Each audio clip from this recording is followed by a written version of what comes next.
Hi,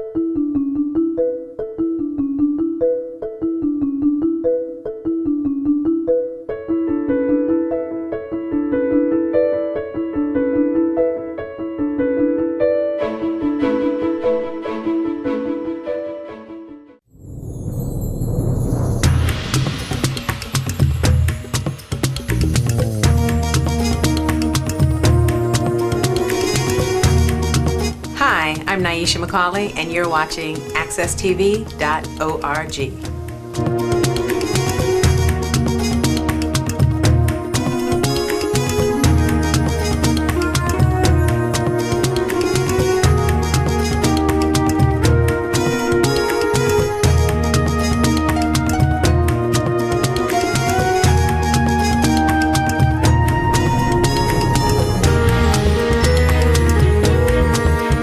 Greetings and Happy New Year to you, and welcome to Miss Cleo's Storytelling Corner. I have a story to tell you today. You know, when you make decisions, and sometimes they're not such good decisions, they're bad decisions, and you get in that trouble all by yourself, but it just seems like you can't get out of it by yourself. Well, I'm going to tell you about Jack and the devil errant. Well, Jack decided that he was going to gamble. So he went to gambling, and he won the first round from the devil, and he won the second round from the devil, and he won the third round from the devil. But the fourth and the fifth round, he totally lost. And the devil said, "Now, Jack, I'm going to give you a break. You need to find my house in 3 months. Or I'm going to cut off your head." Jack looked. He had no idea where the devil errant lived. So he asked all his friends. And he said, "I only have 3 months." None of his friends knew anything about devil errant. Then he went to the master of the world. And he said, "Do you know where the devil lives?" And he said, "The devil? No, I don't know where the devil lives. Well, I gambled with him, I lost, and I need to find his house in 3 months or he'll chop off my head." "What are you doing messing with someone like that? I don't know anything about him. But I will call all the beasts and ask them, do they know him? So tomorrow, come and I will call." And the next day, he rang his bell and all the beasts came. But none of them knew devil errant. Well, what's he doing messing with someone like that? So the master of the world said, "Oh, well, I can't do anything for you. I don't know." And Jack started into crying. But he said, "I have a brother. I'm going to roll this barrel tomorrow. And you follow this barrel. And where the barrel stops, that will be where my brother lives." So the next day, he rolled the barrel.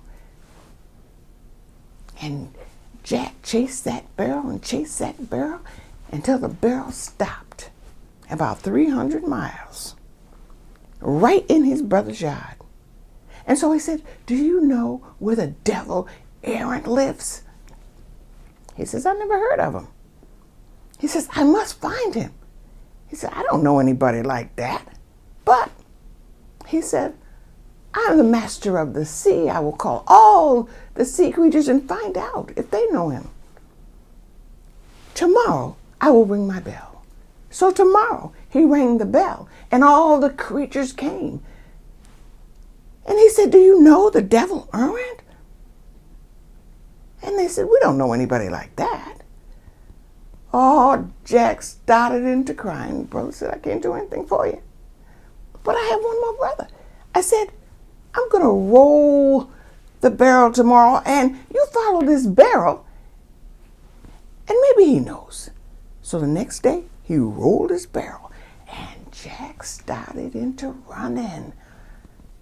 And the barrel stopped in the brother's yard. He says, "Do you know the devil errant?" He said, "The devil errant? I never heard of him. I don't know anybody like that. But, before you start to crying, I will call all the birds." So the next day he rang the bell, and all the birds came but one. asked. Well, he said no, they did not know the devil errant. And later on, the last bird that did not show up came, and his name was Quack. And the master said, why didn't you come with all the other birds? He says, well, because I was eating the last greens in Devil Errant's yard. So the master said, you must follow him. He is the only one that could take you to the devil. But first, Jack had to chop up a whole cow, put it on the bird's back, and then jump on, because, this was a very greedy bird. And every time he went quack, he had to throw some meat in his mouth. So as he was flying, he went quack, threw some meat, quack, threw some meat, quack, threw some meat. That greedy bird just kept quacking. Jack kept throwing meat in his mouth until he had the last piece. And the bird went quack, and he threw the last piece of meat. The bird went quack, he threw his hat.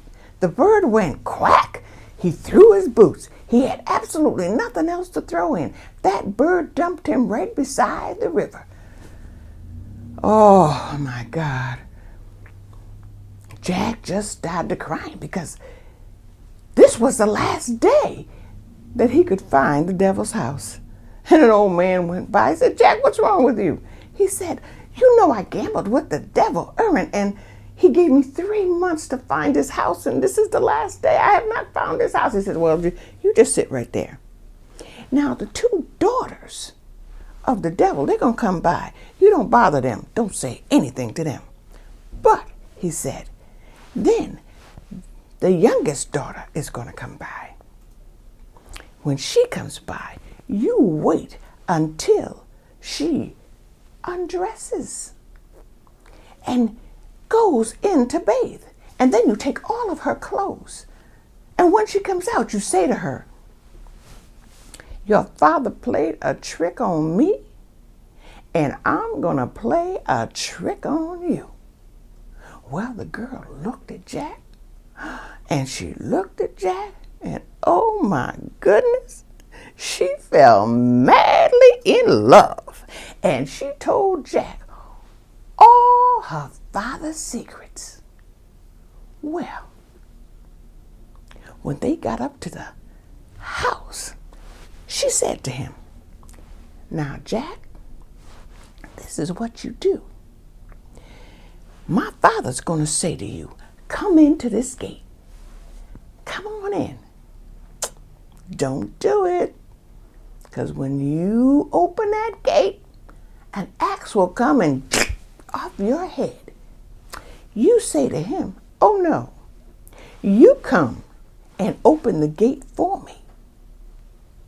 So, when he got to the devil's house, the devil said, you are so clever. Come right into the gate. Jack said, oh no, why don't you come out and open the gate for me?